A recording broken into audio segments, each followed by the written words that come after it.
Sleepy Z's Masonry Studio brings you episode 143 of Think Big with Michael Zellner, powered by Platinum Jewelers. My guest for part two of his podcast interview is Alan Blomquist. Just to remind our audience, Alan was a director and a major executive producer in the movie and entertainment industry for over 30 years before he retired just a few years ago.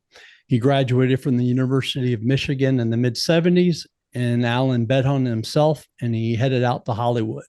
In part one, we talked about how he got started in the business at pretty much the bottom, worked very hard, and did what he had to do to become successful.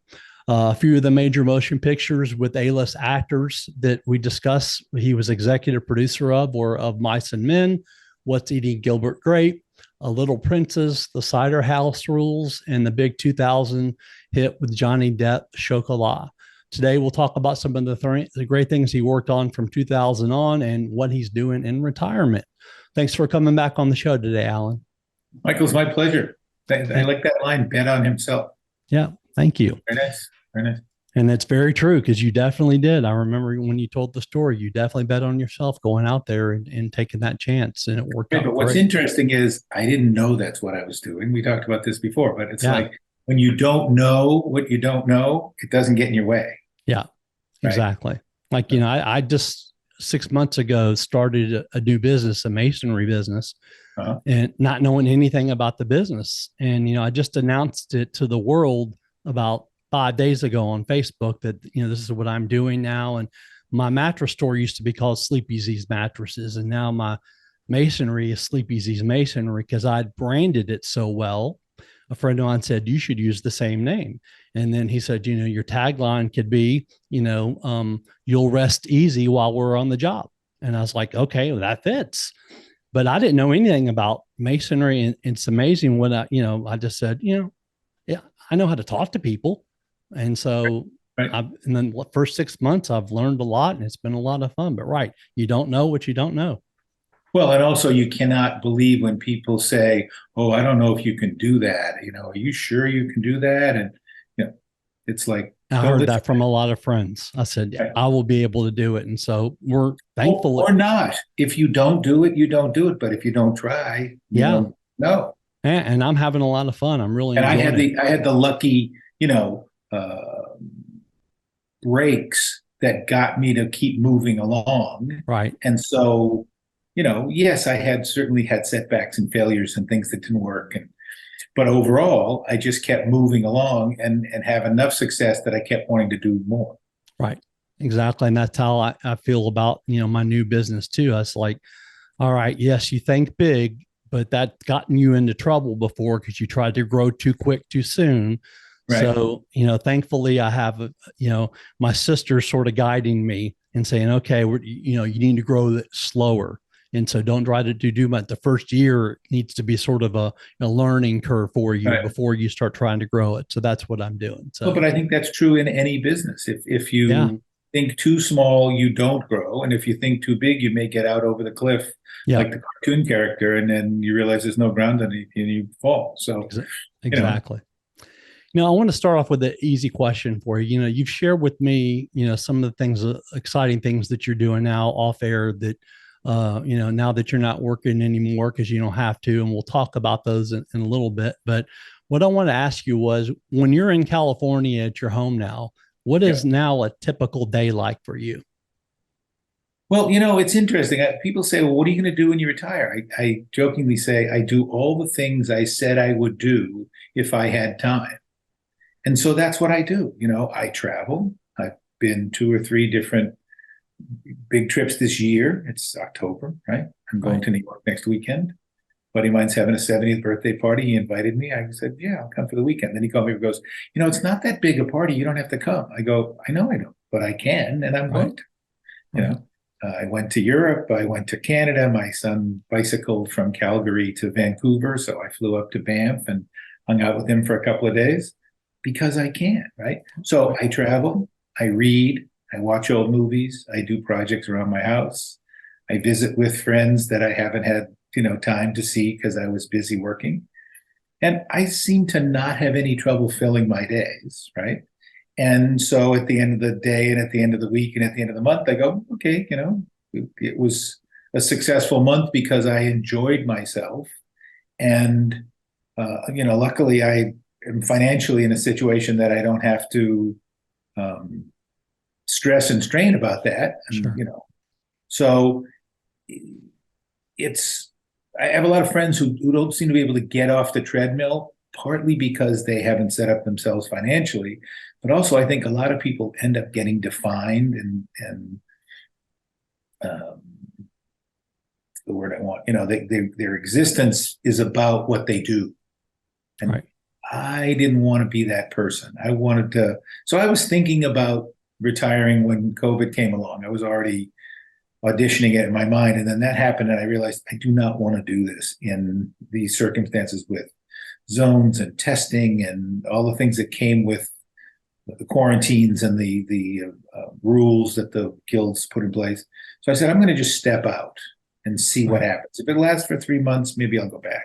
And it lasted for 3 years, right? Right. So by the time it stopped, I was sort of comfortably out.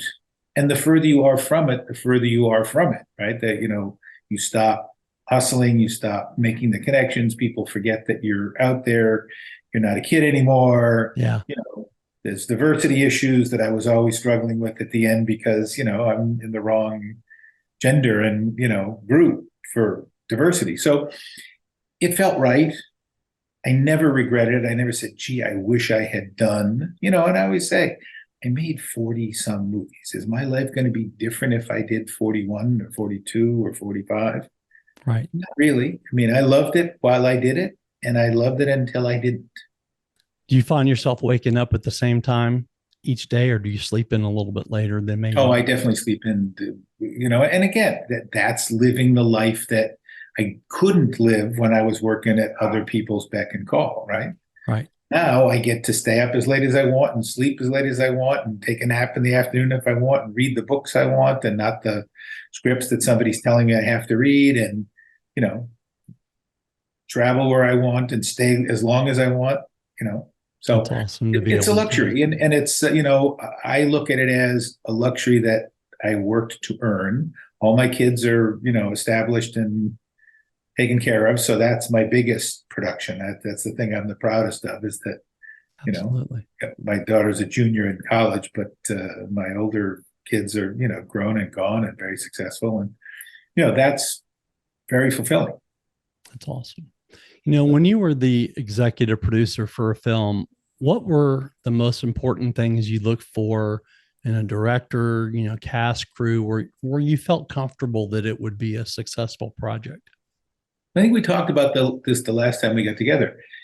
You don't know until it's over what it's going to be, right? You can sign on and think, wow, this is going to be the greatest project because the script's wonderful and everybody seems nice. And then circumstances happen that you don't have any control over and it's miserable, right? You don't know it's going to be miserable until it is. And then it becomes, when is this going to be over? I can't wait for it to end. It's horrible. And then there are other ones where you think, oh, I don't know about this one. And then it turns out to be smooth sailing and the movie turns out great. And you go, wow, that was a surprise because I didn't expect it. So I don't think anyone ever really knows, right?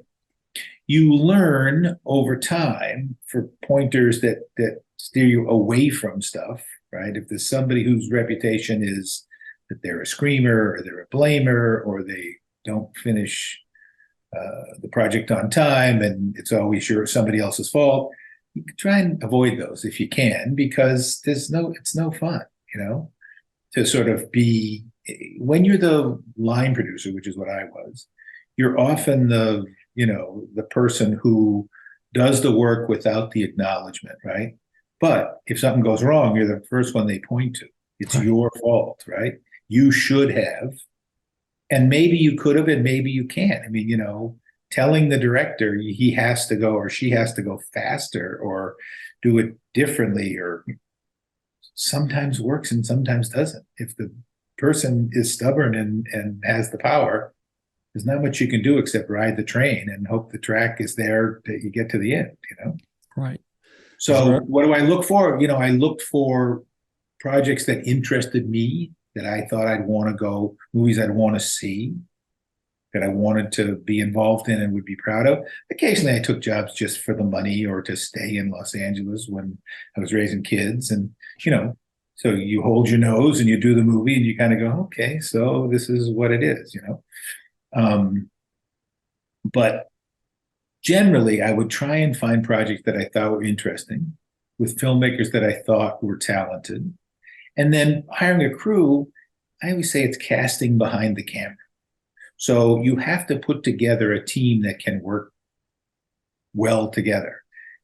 The best people isn't always the greatest team, right? You see this in sports, right? If you get 5 or 8 or 10 superstars, put them all on the team, they can't work together because nobody wants to be the role player, right? So you part of it is trying to put together a team that you think can work with each other and shine as a group, not necessarily as individuals. That makes sense. It does make sense, definitely. So, I always say that in my job, I was only as good as the depth in my Rolodex.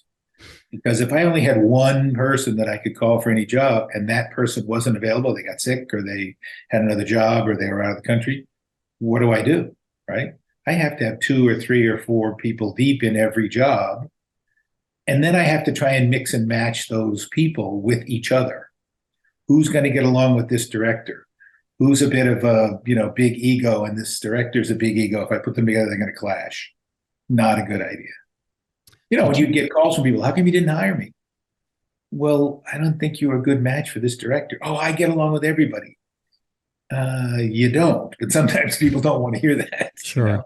So that's being a diplomat is a huge part of the job. And also being the person, the buck stops here, right? Being the person who says no when you think something's a bad idea or a bad match, you don't do it. Even though it's easier to just say, oh yeah, sure, okay, you can, come on board. And then it's going to be a problem. And then 2 weeks, 3 weeks down the line, it is. And you kind of go, ooh, I knew that was going to happen. Why did I do that? Right. I'm sure you did you sit in on a lot of the auditions, I guess did the A-list actors have to audition for big parts? Generally, that's a 2-part question you're asking. Generally, the second part first, no.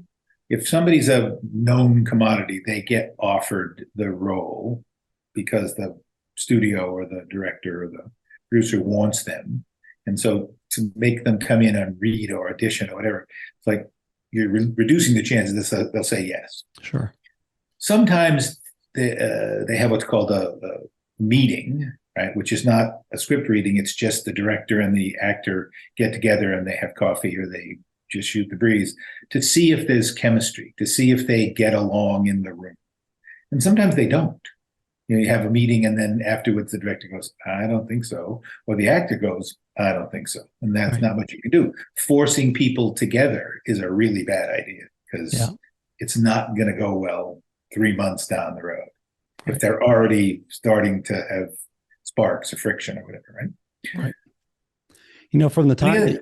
The answer to the other part of your question, though, did I sit in? As the line producer, generally not. So if I'm doing a studio movie where I'm being hired as we talked about this last time, gave the money, got the money, spent the money producer, right? If I'm the spend the money producer, I'm not necessarily involved in the casting on a creative level. I'm involved in the casting in terms of they come to me and say, this actor is only available, for these 3 weeks. Can we make it work? Right. And I have to look at the schedule and go, they're in 7 weeks of the schedule. You can't cram that into 3. You're going to have to find somebody else, or they're going to have to give up their other commitment. As a creative producer, which I was on a number of projects, then I would sit in the casting, and it's exactly what you have seen in a chorus line or whatever. The person who comes in and they do their little speech, and the casting director goes, "Thank you, next," and it's heartbreaking. It's wonderful and it's heartbreaking at the same time. Watching these people come in and pour their soul out, and 10 or 15 or 20 people are going to read for the same part, and only one of them can get it.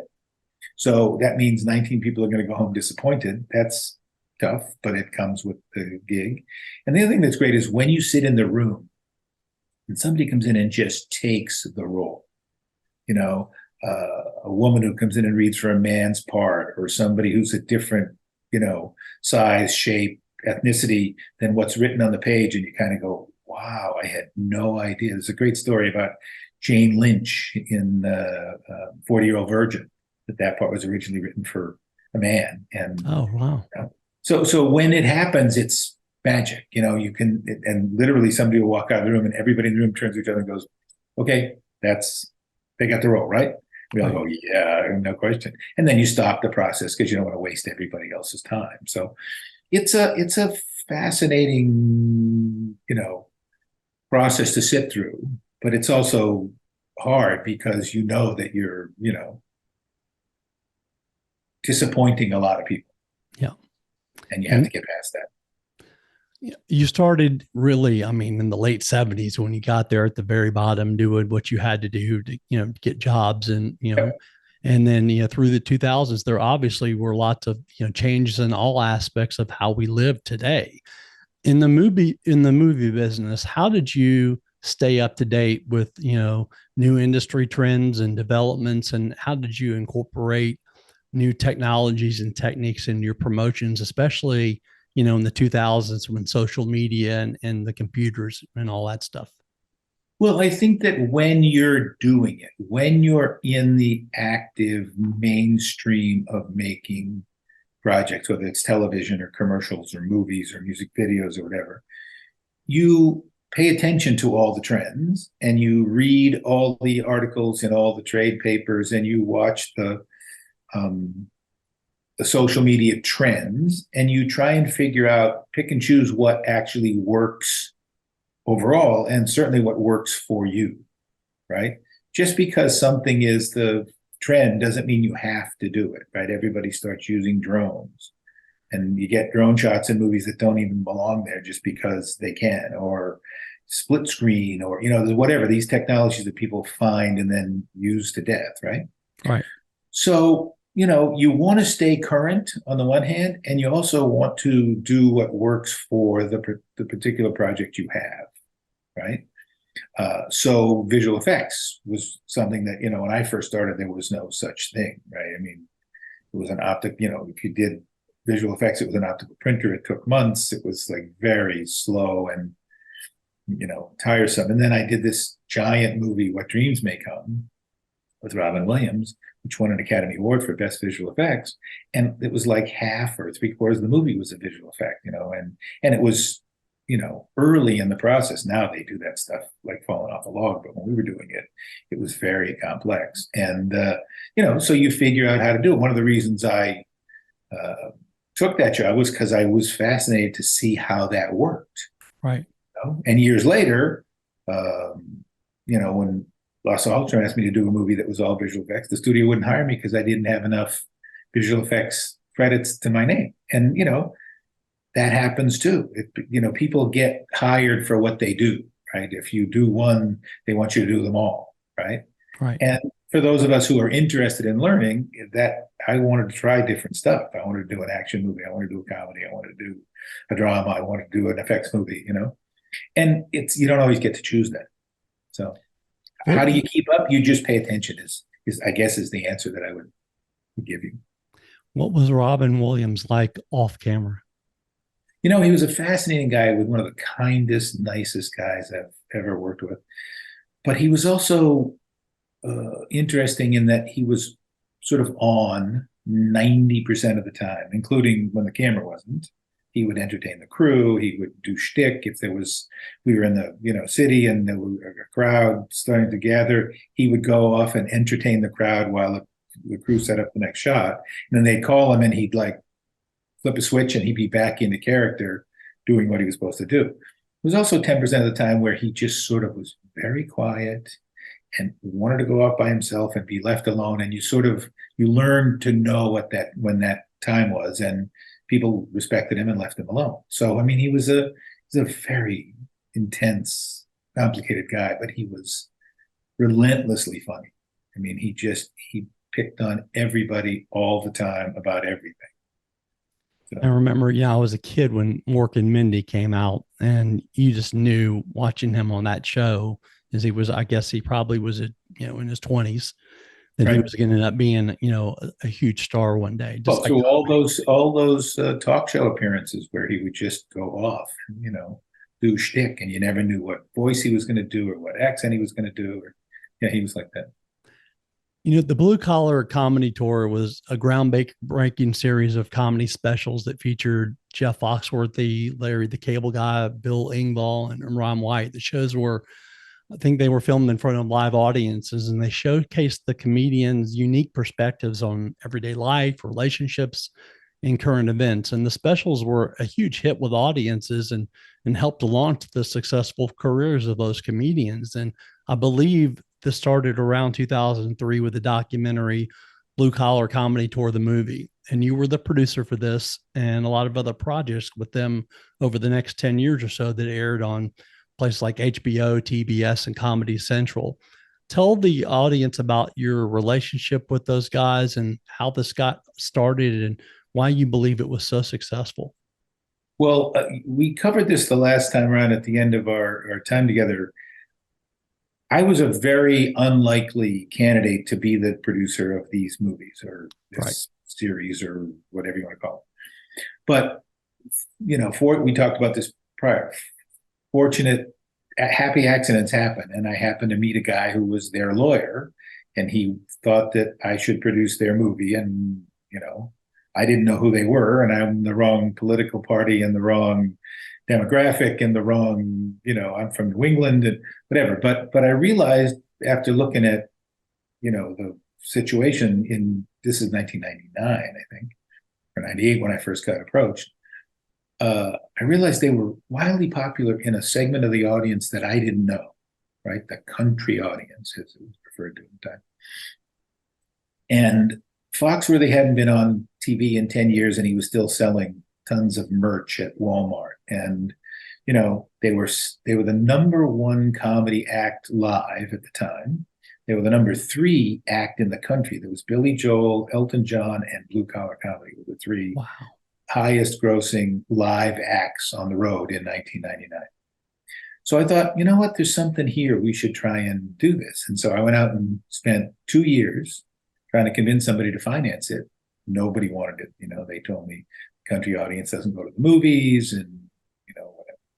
I think at the end of the day, most of them just didn't get it. It wasn't their experience. It wasn't their kind of comedy. They weren't being spoken to. I'm talking about the executives at, Right. the C-suite, the studios. And eventually I sold it to a company, Gaylord Entertainment, that was based out of Oklahoma City, and they seemed to get it. So, the first one, we did shoot them in front of live audiences. And at the time, they were this, very successful live act. And the way it had come to be was Foxworthy was doing very good business as a headliner, and he had an opening act. Bill Engvall was doing decent business as a headliner, and he had an opening act. And they were managed by the same person. And so that person had the idea to put them together in a sort of a super group, and the original Kings of Comedy had happened, right? So they went out as the Blue Collar Comedy Tour, and there were 4 guys, which meant, number one, each comedian didn't have to write as much material to do a date, to do a show, because he only had, X amount of the full show, right? Right. So at the beginning, there was a different person than Larry the Cable Guy, who was one of the opening acts. And that person didn't click for some reason, and they replaced him with Larry the Cable Guy. So those guys are out doing dates as the Blue Collar Comedy Tour, which their manager, who became my partner, wisely didn't call it the Redneck Comedy Tour. He called it Blue Collar because that crossed lines, right? That brought in people who would have been turned off potentially by hillbilly or redneck or Sure. some of the terms he might have used. And so they were doing great business. So when we finally got, after 2 years of trying to sell it, we finally got to go, they had stopped touring. They were done, right? So we had to restart the tour, and we had to figure out where to do it. So we shot the first one in Phoenix, Arizona. And so we put on a couple of shows in Phoenix. And we took 10 cameras and we set them up and basically just filmed the show. There was no take two. There was no stopping. There was no starting. If they fumbled a joke, they fumbled the joke. But we did 2 shows. They were the same clothes. And so if there was a fumble or something that happened in one show, we could steal it from the other show and cut it in. Right. What we found over time was that, usually most of that came from one good show. But this was learned behavior for me because I was used to movies that took 20, 30, 50, 75 days to shoot. This took 1. It was all in pre-production, right? You prep, you set it up, you light it, you get it ready, you put a set on the stage, and you turn the cameras on, and the guys walk out and they do their shtick, and you film them and the audience. And at the end of the night, 2 hours later, you have a movie. It's in the can. And then you just have to go edit it. So, number 1, I had to learn how to do that. Number 2, to go back to a question you asked before, how do you put a team together? I had to go find people who did that because I couldn't hire the people that I was used to hiring because they were all single camera, take 2 kind of people. So I had to find a whole team of multi-camera people who did sound and lights and camera and switching and directing and all that kind of stuff for multi-camera. So I was fortunate in that I found a line producer and a director who we went on to do 5 or 6 or 7 projects together because they knew how to do it. And, I had put together the wherewithal to do it. And so, we became a team.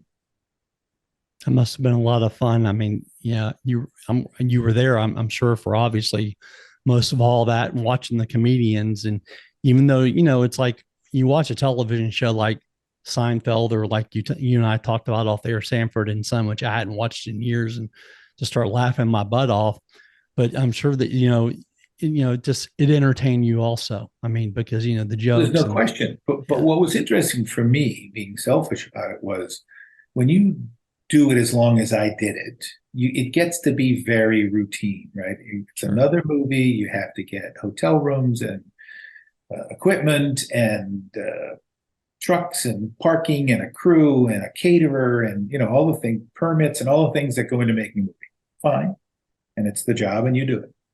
But when you're thrown into the deep end of something that you know nothing about, I didn't know from Adam about multi-camera. So I was like swimming hard to keep up, right? And fake it till you make it. I couldn't actually appear to not know anything. I had to pretend I knew something, right, without getting caught, on the wrong side of the question. It was fun because I learned a ton, and because the way we did these movies, I ended up being involved in every aspect, right? Where when I'm a studio line producer, I get hired after the script's developed. I make the movie for the studio. I hand it over to some post-production supervisor, and I go on to the next movie.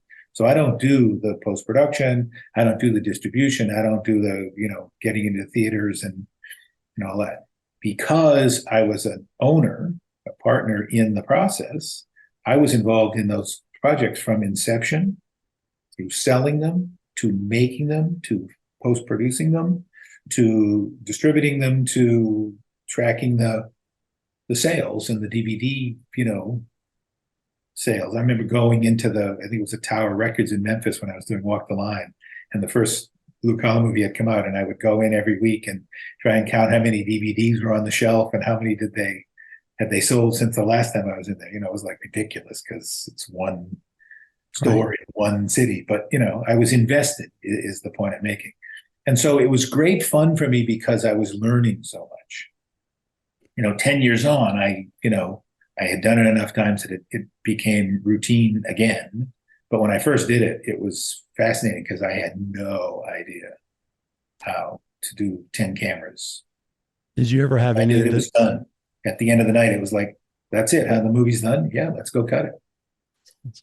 Any of the studios that turned you down, any of the people, because I'm sure you knew a lot of those people really well, ever come back to you later on and say, oh my God, I should have done absolutely that? There's a great story. So we try and sell the first movie, we get turned down by everybody, right? We make it with money from Gaylord. Gaylord has a deal at Warner Brothers, so Warner Brothers is going to release it. Warner Brothers never really appreciates it and understands it. And they release it in 3 cities: Tampa, Fresno, and San Diego on a weekend in February or something. And it doesn't do business. They go, you know what? This isn't a theatrical movie. We're going to just release it to DVD. And we're like apoplectic because we want the original Kings of Comedy, which made $38 million at the box office and on a $3 million investment, and then sold a lot of DVDs. And they were like, "Don't worry, the movie cost $2.5 million," and so they said, "Don't worry, you'll sell 250,000 DVDs. You'll get your money back." And it was like, really? Okay. And there's nothing we can do. We can't make them release it. Well, it went on to sell 4.6 million DVDs, which they didn't even see coming, right? It went on Comedy Central. It became the highest rated movie in Comedy Central's history. Everybody was blown away, including us.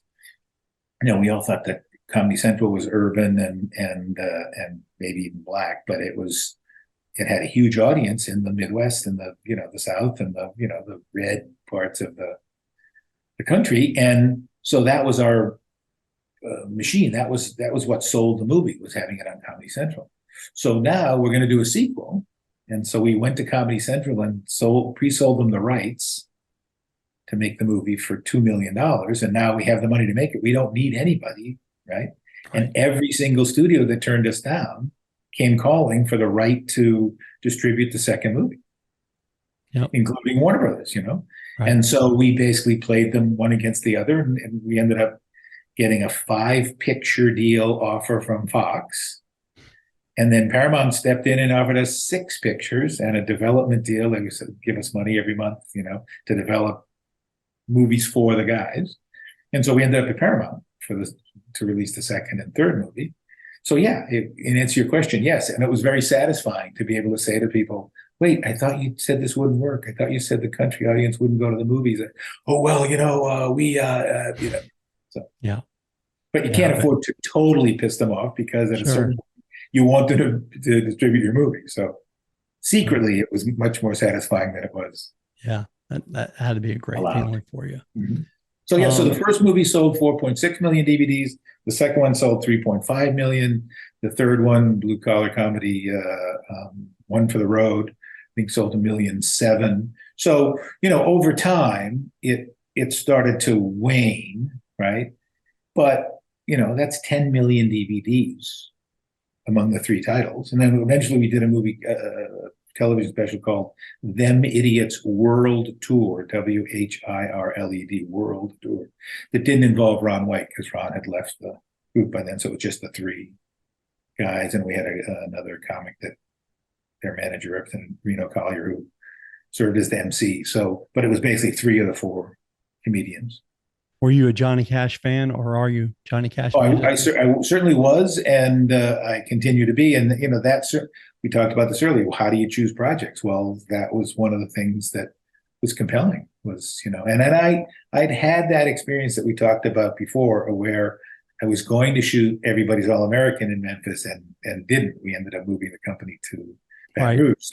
So I had a sort of brief flirtation with Memphis, and the idea of going back and actually making a movie there was very interesting to me as well. So I had Kelly Cash, who was Miss America in 1987, who was related to Johnny. I believe Johnny was her uncle on a podcast. And so that was really interesting to have her on, because she was at Memphis State at the same time that I was there. And she had an old video of the 2 of them after she had won a week later, singing on stage together, that she showed, that was really awesome. So that was a lot of fun. Well, John passed just before we started shooting, and he had been in touch with James Mangold and the producer, and had been a big supporter of the production. And we went and visited his home in let's see, is it Hendersonville? Is that Henderson? That sounds right. Yeah. And so, because we were looking at it to try and find a location that looked like it, and they were literally in there,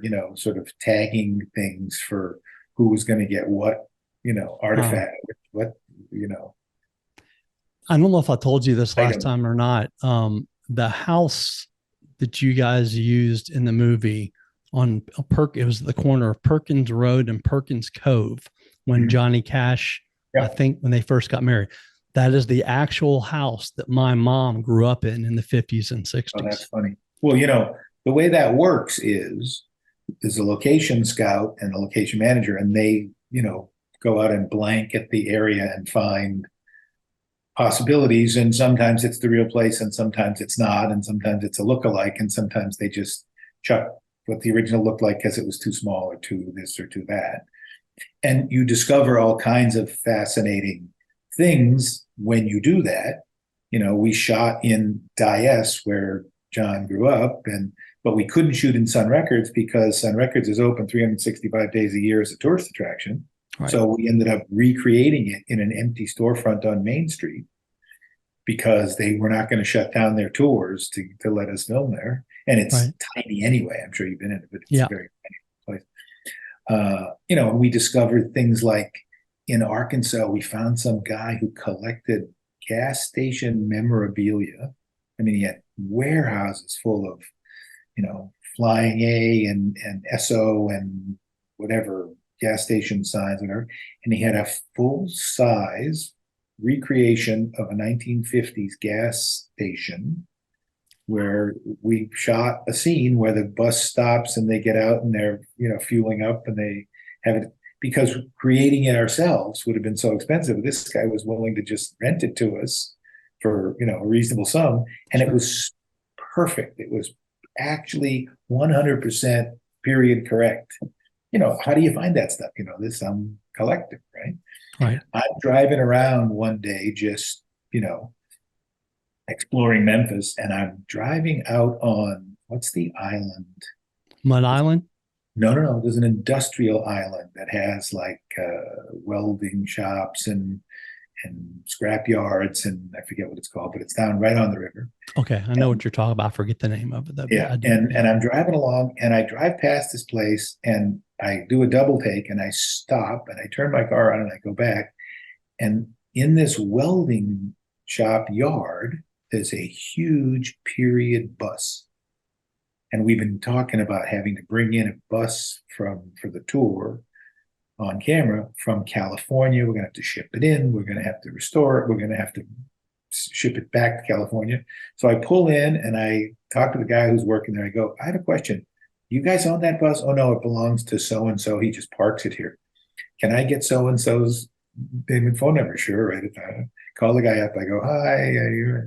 He goes, you want to rent it? I go, yeah. He goes, it's kind of, a mess. I go, we'll fix it up for you and you can keep it after. Sure, no problem. So I bring my transportation guys down and they go, this is exactly what we're looking for. It's perfect. And, it was just serendipity. I happened to drive by it. I happened to see the front of the bus and go, that's the right period. And it was spot on. And that's how we brought it in and we tricked it out, we painted it, we fixed it up inside, and that became our tour bus. I went to see that movie with I think I went with, I know for sure my mom. I don't know if my dad went or not, but I think you saw it from the inside before they went outside. I remember a scene outside where you could see the house, but she looked around. I remember my mom saying, oh my God, that's the bar. That's the house I grew up in. That bar right there, my daddy, she goes, built that. And it was still there, some, 50 years later. So that was a pretty cool, thing for, and it's good location in East Memphis. That area over there is still really good. I mean, East Memphis there where you guys did that, but it had that look of what you guys were looking for. Sometimes you go to the real place, the real neighborhood, the real house, the real deal. And sometimes you fake it. The Folsom prison stuff was, like I said, the exterior was a big stone prison up Nashville way, but the interior where he puts on the show, that was an outbuilding at the Liberty Pole that was sitting empty because they only use it, a couple of days a year. And so we put up the chain link fence and brought in the tables and chairs and painted it prison green and whatever. And it was perfect, but it had nothing to do with Folsom Prison. It was, the Liberty Bowl. Right. Are you shopping for a new watch, an engagement ring, any kind of jewelry at all? What's up, Memphis? This is Jaren Jackson Jr. from the Grizzlies, encouraging you all to shop where I shop, Platinum Jewelers here in Memphis. Platinum Jewelers has a big selection of earrings, stockable rings, luxury watches, necklaces, bracelets, really whenever you need. 9387 Poplar next to Fresh Market in Germantown. So if you need anything jewelry related, go to my spot, Platinum Jewelers. You just mentioned a few minutes ago Lynn Sittler. She's president, as you know, the Memphis and Shelby County Film Commission. I think she's been there 35 years or so. She may be the longest serving film commissioner in the country. I think that may be true. She said to me, quote, "I have a lot on Bubba Blomquist. He calls me Blanche, and she wanted to make sure that I called you Bubba in our interview." Yes, is there a story behind that?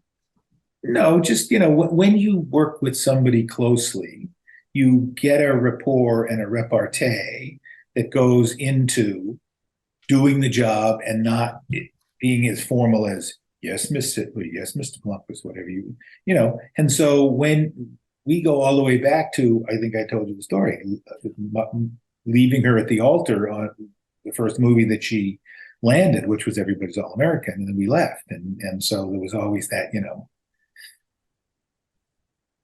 thing that we had between us, right? And then I came on this movie when there was somebody else that had scouted Memphis to begin with, and so we were sort of already friendly, right?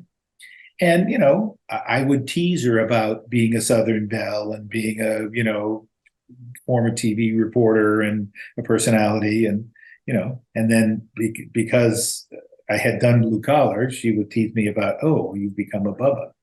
So, right. Yeah, being down from the South. Yeah, I actually know several people that go by Bubba. Well, of course, it's one of those. Is it an insult or is it a compliment? You never know, depending on who's they love it. I mean, their name exactly. their name isn't even close to that, and they go by Bubba. Exactly. Yeah. And I well, never but again, we talked about this in the blue collar land, in the blue collar world. I didn't fit. I was the square peg. Because I'm from Boston, I went to school in Michigan, I'm a liberal, I was sort of the odd man out in that group. But it was amusing because, that was something for us to tease each other about, and it's good back then. Everybody sort of had fun with it and teased each other. And obviously today's world is so much different. Well, you and I spoke about this. I don't think we could make blue collar comedy today. I think that we arrived at a time when, and the guys had proved that in the live world, right? There was an audience for it, and it crossed lines. When we did the movies, we would have people in turquoise jewelry and feathered, Stetson hats and high-end dress, and we'd have people in Harley Davidson tank tops and hayseeds, right? The audience spanned the gamut, right? And now you're either with us or against us. There's no sort of making fun of both sides, right? If you make fun of our side, then you're a traitor. And so I don't think we could get away with the stuff that the guys got away with in 2002. The first movie we shot in July of 2002. So that's 21 years ago. Yeah. When you did the follow-up, you talked about them Idiots World Tour in 2012. Did you do anything different? Did it have good success?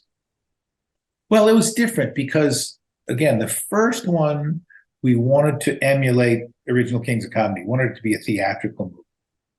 That didn't work out, but it was wildly successful on Comedy Central. So we pivoted and made our plan to be, okay, we'll make these movies for Comedy Central. That will be our platform. And then we'll sell them at Walmart and Target and Tower Records as DVDs. So the world changed. In those 20 years, there's no more DVD. You can't sell a DVD because there's nowhere to buy it, right? Right. And they wholesaled for $10 and they retailed for $20. So that meant every DVD we sold was $10 a profit. And also, the other thing we would do is we would make audio CDs of the show. So it was the DVD without the picture. And people would buy those to listen to in their truck. That was before there wasn't a serious radio component, right? People bought audio CDs. Foxworthy sold, a zillion gold records of his, comedy albums long before there was serious radio and that kind of stuff. So we pivoted from what we thought was a theatrical model to being a cable television driven model. And then by the time we did Them Idiots, we had sort of played out the string. And I want to say Them Idiots was for CMT, who was competing with Comedy Central for us. And, what would happen is we would get a nice payday from the cable system for the rights. Like we did this special with Larry the Cable Guy called Tailgate Party that we shot at the Cornhusker Stadium in Lincoln, Nebraska, in front of 50,000 people. And we got $1 million from Comedy Central for the rights. And then we sold tickets, and we wanted to fill the place. So we sold the tickets for $4 a piece. So that was $200,000 from them. So now we had $1.2 million to make the show, but we owned the DVD and the audio CD. That was our profit. So, if you're selling it to the cable company and you make it for what they give you as a license fee, everything else potentially is profit, right? So Them Idiots was, I think, CMT, and we got paid to do it. And then we owned the DVD rights. I don't remember what the numbers were on that, but by then the DVD sales had fallen off rather significantly. So we made money, but we didn't make the kind of money we made on the first couple of blue collar movies. Two of your very last successful films a few years before you retired were A Dog's Purpose in 2017, which starred Josh Gad. You also had a chance to work with Dennis Quaid again. And then in 2018, Book Club, which star-filled cast: Diane Keaton, Jane Fonda, Candice Bergen, Mary Steenburgen, Don Johnson, Andy Garcia, Richard Dreyfuss, I think Alicia Silverstone. What an amazing crew there. Tell us about, those two films. And they both did over 60 million at the box office and did really well. Right. Well, Dog's Purpose was Lasse Hallström, who I had done 3 movies with prior. I had done Let's Eat and Gilbert Grape, I had done Cider House Rules, and I had done Chocolat. And then I disappeared for 10 years to do Blue Collar, and he went on and continued to make movies with other people.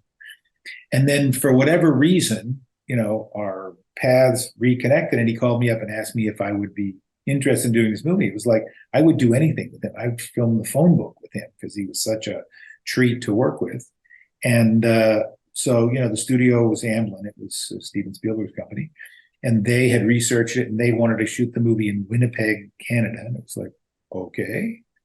And so Lasse and I went to Winnipeg, and we, put together a team of people, and it turned out to be just wonderful, marvelous experience, and with really great people. And it was great to reconnect with Dennis, because I hadn't seen Dennis since Everybody's All-American, which was 1987. So it was a long time. Right. But it was a real pleasure. And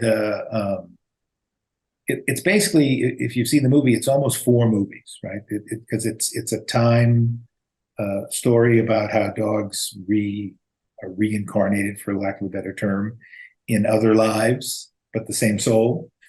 And so it was a 50s movie, 70s movie, an 80s movie, and a present day movie, right? And so that was fun because it's compartmentalized. It's like making 4 movies in one time period. Right. And, again, it was summer in Winnipeg. I don't know that I want to be in Winnipeg in the winter, but, summer in Winnipeg was lovely. And so it was just a pleasure to make. And then when the movie was successful, that's just gravy. When you make a movie and you have a good time doing it and you're proud of the product, if it doesn't sell, okay. I mean, Gilbert Grape, we talked about, was a big disappointment at the box office. It found its life later. Right. Dog's Purpose hit at the right time. They did 2 sequels, neither of which rose to the level of the first one. So, they're all based on books. Who knows why the audience does what they do? Right. Book Club was a different story. Book Club I came on through a friend of mine who was the assistant director, recommended me to um, the producers, and it was a relatively low budget movie. It was like an $11 million movie, which is nothing in this day and age. But I wanted to stay in town, and I thought it had potential. I had no idea it had the potential that it did, but certainly, and it's interesting because it spawned a series of those kinds of movies. The older woman comedy, 80 for Brady and Right. Pom Pom and whatever, right? But it's the only one that's really hit it out of the park, right? I felt fortunate because I had worked with Mary Steenburgen before on Gilbert Grape, so that was fun to reconnect with her. And I'd worked with Candice Bergen before on a movie called View from the Top. And so it was great to reconnect with both of them because they're great ladies and really fun and pleasant. And, I didn't know Diane or Jane until this movie, but, they are movie stars and, Sure. with all that comes with that. But, I've learned over time that if you respect people for what they do and treat them with a certain amount of decorum and respect, you get it back. You get what you give. And so I had a terrific experience with all those folks. That's awesome. What advice would you give to an aspiring filmmaker who's maybe just starting out in the industry? And what qualities do you think are most important to be successful? Because obviously, what you did is an extremely hard field. Well, I don't know. Free advice is worth what you pay for it, right? But I would say tenacity is probably the thing that you need the most. If you stick with it, you will be successful at some level, right? But equally important is early on understanding what it is you want to do, right? I meet lots of people who say, I want to write, I want to direct, I want to be a cinematographer, I want to produce.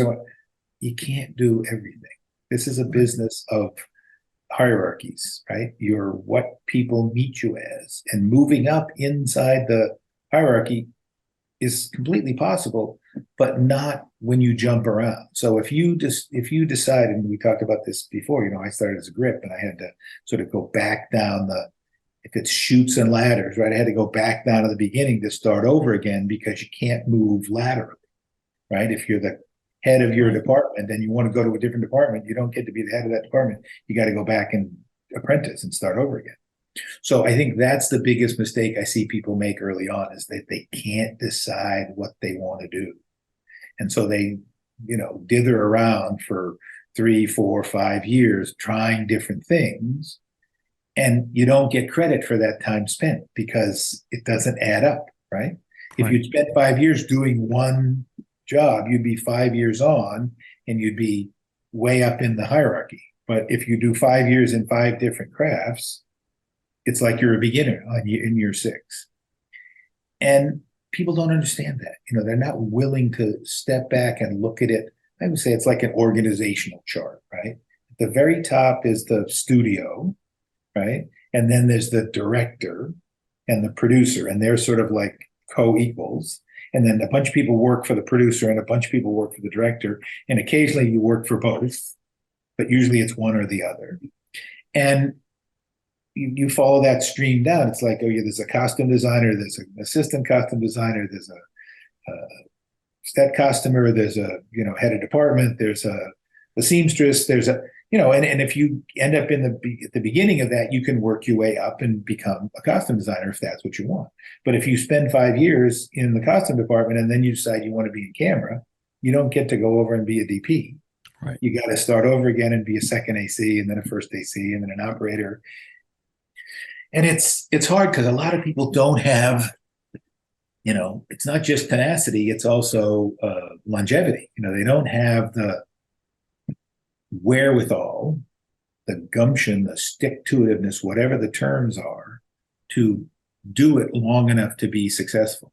And I always tell people, if you're going to, take chances and fool around, do it early before you have obligations, house payments, car payments, kids, a spouse, because all those things start to decide what you will do. When you're a footloose and fancy-free 25-year-old with, no rent because you're living in your parents' basement, or, your rent is really cheap, and, you drive a crappy car, and, you can take a job for little or no money and that opportunity then presents other opportunities. But when you have to make a car payment and a house payment and pay for your kids' orthodonture, you don't get to do that. You kind of got to take the job that pays, and then that puts you on a track. And then you wake up one day and go, why do I, work on these crappy TV shows? Well, because I had to pay the bills. Right. I want to be in movies. Well, that ship sailed, So, figure out early what you want to do, put your head down and do it, and make good connections and make good choices. And, generally, at least in my experience, you will find some modicum of success, sometimes more than others and sometimes less than others. That we're back to the happy accident conversation. I can't tell you which, decision you make is going to affect you well or not. But if you don't play, you don't get to, you don't play the game, you don't get to win. Right. If that makes sense. It does make sense. You said, quote, spending the first part of 2019 at the top of the world, the Rock of Gibraltar, fascinating, unquote. As I mentioned earlier, happily retired. You told me you've done a good amount of traveling, which you mentioned a little bit of that too. Share with some of the audience, some of the places that you've gone to visit that are just been spectacular, over the world. And I think we talked about that off air on the last podcast. I want to say, I think Italy, maybe. Is right. I think when I spoke to you last, I had just come from Italy. Right. 3 weeks I have a son that lives in Barcelona, Spain. And so I went to Barcelona, and he and I together flew to Malta, the island of Malta, which was always on my bucket list, as was the Rock of Gibraltar. And so we spent a week in Malta, and then he had to go back to work in Barcelona. So I went on to Italy and spent a week in Rome, and then a week in Venice, solo. Venice, top of the list, fantastic. I'll go back there in a second. Recently, last month, I was in the Canadian Rockies. My son is a long-distance bicyclist, and so he came over from Spain, and he bicycled from Calgary over the Canadian Rockies to Vancouver. And so I flew up. I'd always wanted to go to Banff and Lake Louise, so I flew up and met him in Banff. And we spent the evening, and I took him to dinner, and then he bicycled on, and I met him in Lake Louise. We spent a day there, and then he continued on west, and I went to Madison to see my daughter who's in college. The trip that took me to Gibraltar, I was in Barcelona for Christmas with my son, and come New Year's, my daughter, who at the time I think was like 14, 13, wasn't interested in traveling with her dad. We'd spent a week in the mountains in Spain, and so she flew back to LA, and I got on a train and went from Barcelona to Madrid. Spent week in Madrid, and then took a train to Seville, spent a week in Seville, and then I rented a car and drove down from Seville to Gibraltar just so I could say I did it, and climbed to the top and saw the monkeys and, the World War II gun emplacements. And it's a fascinating place because it's a little piece of England at the tip of a peninsula that's in Spain, and you drive down and there's a border crossing that you have to cross to go back into England. And the border crossing is just in front of the airport runway. The runway runs across the peninsula. So to get into Gibraltar, you have to wait until the air traffic stops, and the gate goes up, and you get to drive across the runway. That's fun. Gibraltar, fascinating. And so, those are the kinds of things that in retirement I get to do. And it's fun. I love doing it. How was it driving? Because obviously over there, I mean, you're driving on easier. No. In Spain, they drive on the same side. Okay. Now, when I did Chocolat, I drove in England. Everybody else had a driver, but myself and the assistant director both elected to get rental cars and drive ourselves. And it was hair raising because you're the wrong side of the car on the wrong side of the road. And if you forget, you just kind of go, oh shit, I'm on the wrong side of the road. And you have to go back. But I did end up buying the passenger side mirror on my Mercedes sedan that they got me because I whacked it into a hedgerow in rural England someplace. But it's you do what you do, no, in Spain they drive on the correct side of the road. No, when we got to Malta, my son who lives in Spain, he had rented a car. I was like, we'll just let's take a bus or Uber. No, I'm gonna rent a car. Okay, so he rents a car. We go to the rental car place. We fill out all the forms, blah, blah. And we walk out into the place where you pick up your car. And then it dawns on us. They're English cars. We're in an English colony. And all the cars are right-hand drive. Right.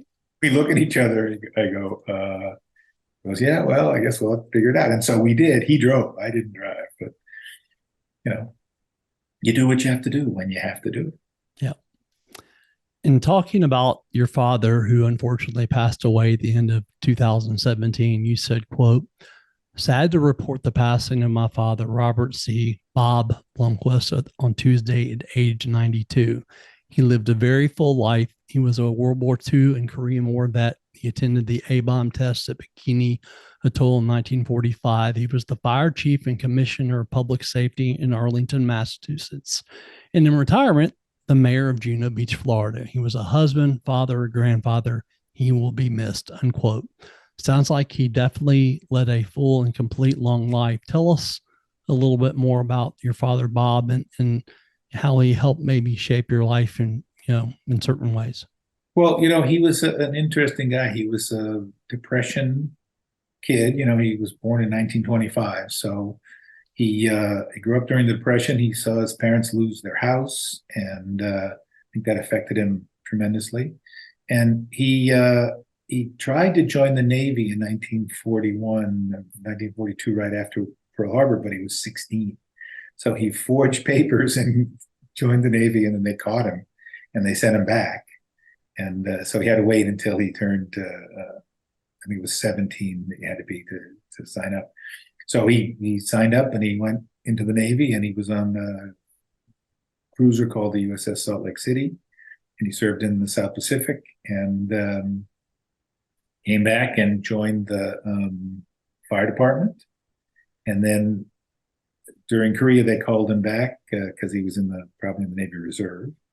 And so he went to Korea, and then he came back and he served on the fire service and worked his way up through the ranks until he was the chief. And so young, I think he was probably in his 40s when he was the fire chief. And so, completely self-made guy. But he also didn't understand anything other than that lifestyle. And it's a great story. When I first came to Los Angeles, he said, well, you should take the fire exam. And I said, and I may have told you the story, I said, well, why would I take the fire exam? He said, well, you have something to fall back on. And I was like, well, I don't want to fall back. I didn't come to Los Angeles to be a fireman. I came here to be a filmmaker.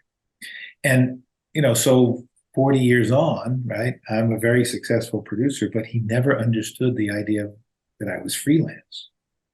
So I would have a job and then I wouldn't have a job. The joke is that a good assistant director works himself right out of a job, because if you're good, you finish on time and you're unemployed, right? Right. So he never completely grasped the concept of freelance, because he was always a civil servant, and there's always a call for policemen and firemen, and they're paid by the municipality, so you don't have to sell anything, you don't have to, taxes get raised and you get paid. Right. But he was very successful, and he ended up in retirement being a snowbird, living 8 months a year in Florida and 4 months a year in New England. And then over time, as his health started to decline, he flipped that, and he would spend 8 months a year in Massachusetts and 3 or 4 months a year in Florida, because the doctors and the family and the support system was in New England. But he again had a lot of experiences from, like I said, being Absolutely. At the Bikini Atoll test. He would tell stories about how, it was so naive. And I don't know if you've seen Oppenheimer, but the naivety. I haven't seen it yet. Oh, you should. It's pretty amazing.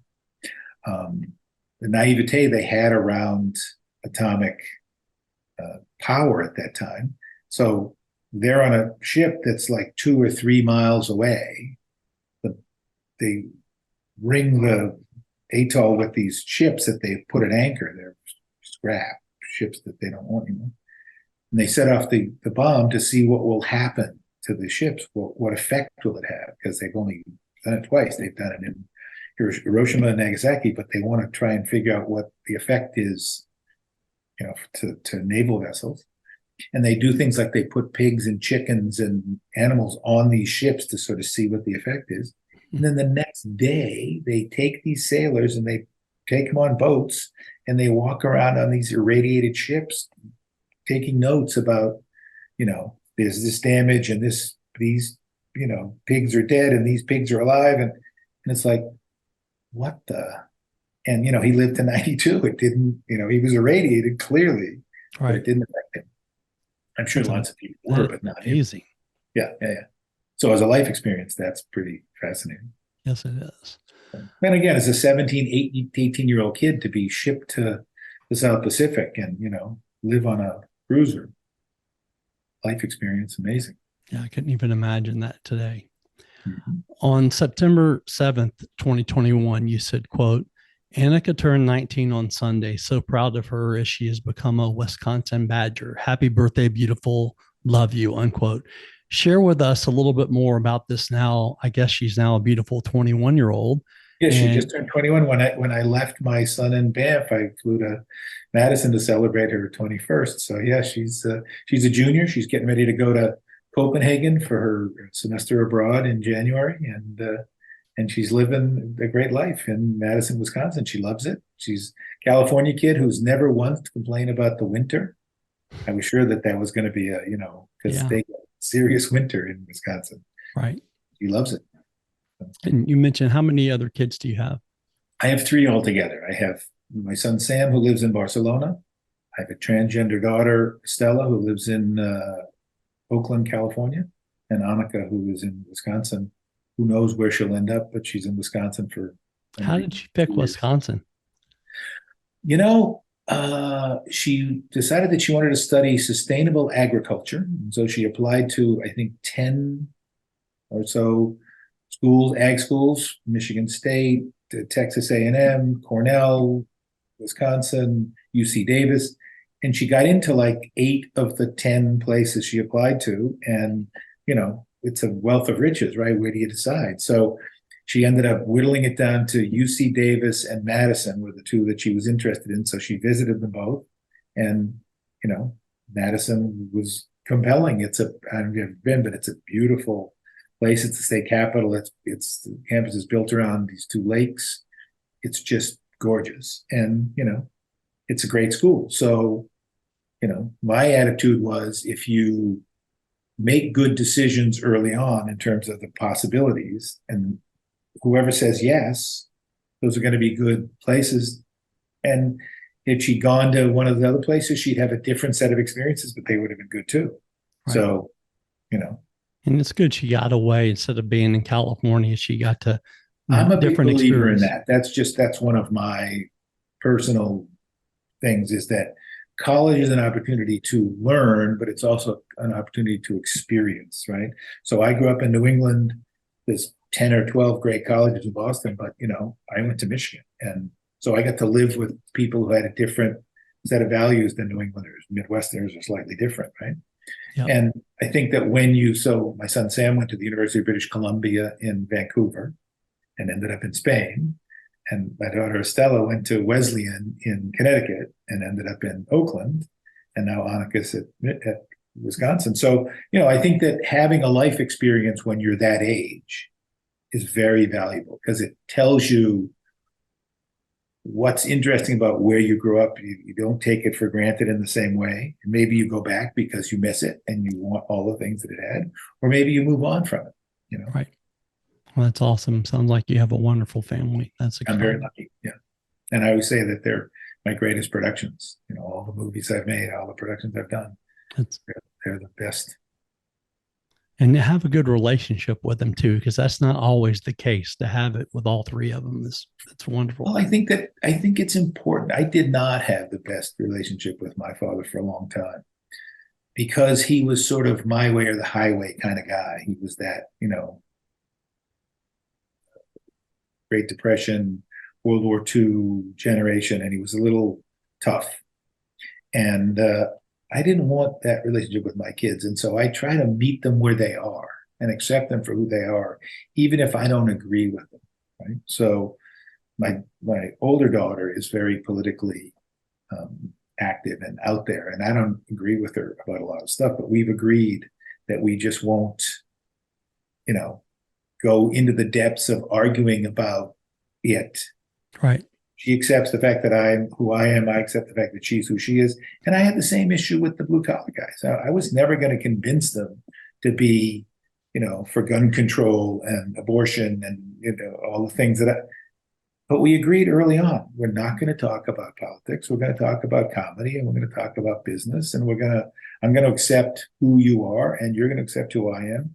And let's leave it there, Yeah, it's amazing you say that because it can work. I mean, if you just like my older sister has been married 35 years and she's conservative and her husband's liberal, they just don't talk politics and they Right. get along great and have had a great marriage. Right. Produced two great kids that have done very, very well. You have to be accepting of thoughts and points of view that are different than your own. And a lot of people have a hard time with that. They have to prove to you that they're right. Yeah. And it's like, there is no right. In some of the stuff, there's no right. There's just points of view. Yep, absolutely.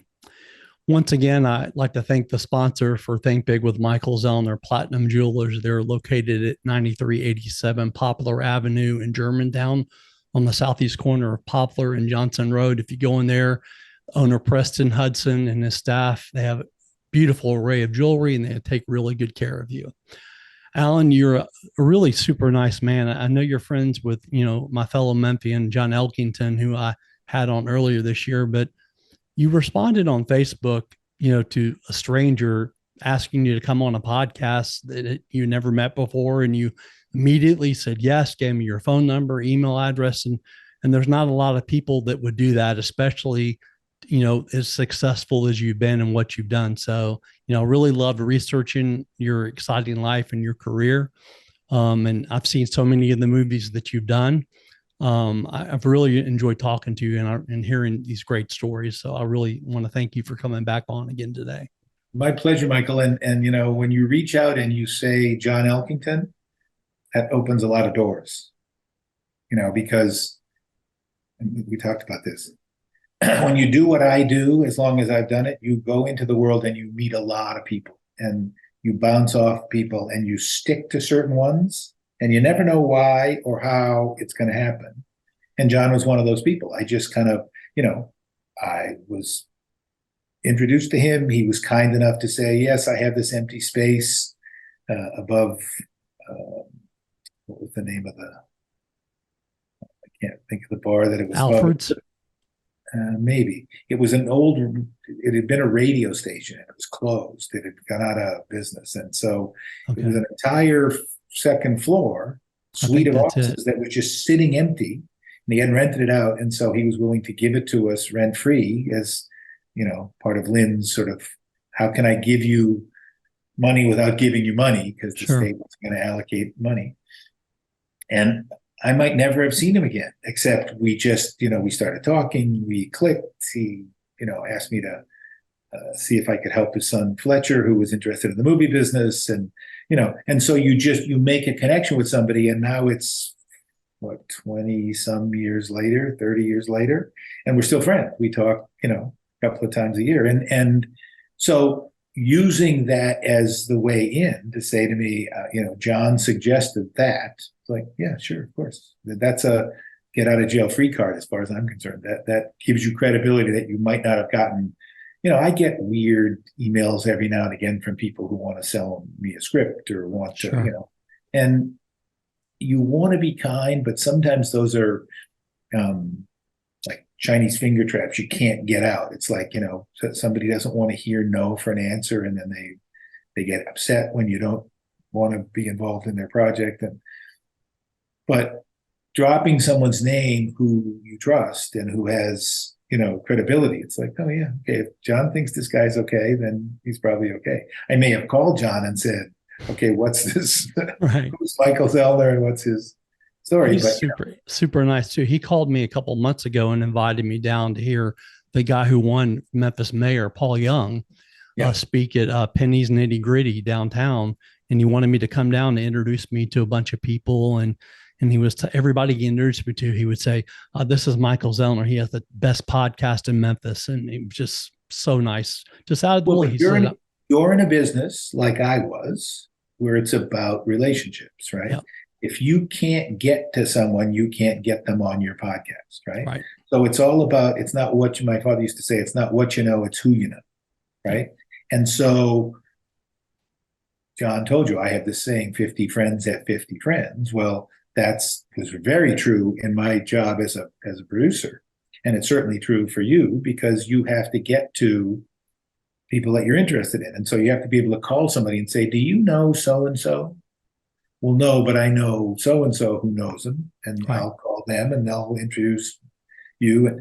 And so it's precious commerce. It's good business to network with people who are good people. So, well, thank you, because you still didn't have to say yes, and you did, even with that connection. So I really do appreciate that. That does. Well, again, I'm happy to share my experiences. I don't need to. I don't have to stand on a rooftop and shout out. I'm a great producer. But if you're interested in asking me questions, it's no skin off my nose to sit with you and talk. And if the stories are intriguing, good. If they're not, you'll edit them out. So. Well, I got a lot of great feedback from the first one, so I'm sure I'll do the same on the second one. Well, I must say, I've enjoyed watching the people that you've had on. You've had very interesting, wide variety of people on, from restaurateurs to sports people to, people in the political arena. It's impressive. Thank you very much. I appreciate it. Thanks so much, Alan. Thanks for your time. I hope you stay in touch. All right. Take care.